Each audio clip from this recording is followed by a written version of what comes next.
চলুন আপনাদেরকে একটু কালী পুজো থেকে ঘুরিয়ে আনি। হ্যাঁ জানি কথাটা ভীষণ অদ্ভুত লাগছে শুনতে, কিন্তু এটাই সত্যি যে আমি ভীষণ ল্যাপখোর, যার কারণে যখন একটু মুড হয় তখন একটু আমি আপনাদের সাথে শেয়ার করতে পারি ভিডিওগুলো। তো এটি ছিল কালী পুজোর দিন। সন্ধেবেলা আমি একটু ঘিয়ের বাতি জ্বালিয়ে নিচ্ছিলাম সারা বাড়িতে।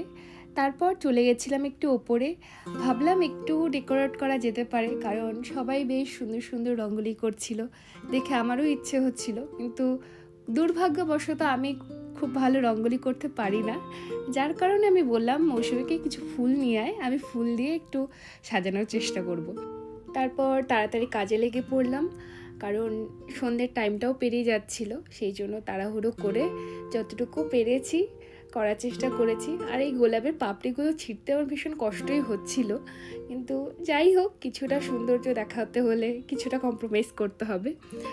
আর এদিকে একটা শাড়ি পরে নিয়েছি, কারণ আমার মনে হয় এই দিনগুলোই আমার জন্য একটা শাড়ি পরার দিন হয়ে থাকে, কারণ শাড়ি খুব একটা আমি পরি না, আর কেউ খুব একটা আমাকে বলেও না, এটা একটা কষ্টের। তো নিজে থেকেই আমি যখন ইচ্ছে করে তখন আমি একটু শাড়ি পরে নিই।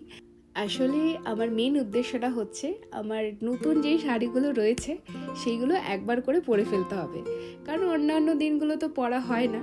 সেই জন্যই ভাবি যে এই দিনগুলোতে একটা করে শাড়ি পরে নিলে ব্যাস সারা বছর মোটামুটি শাড়ি যতগুলো নেওয়া হয়েছে বা গিফটে পেয়েছি সেইগুলো ইউটিলাইজ হয়ে যাবে।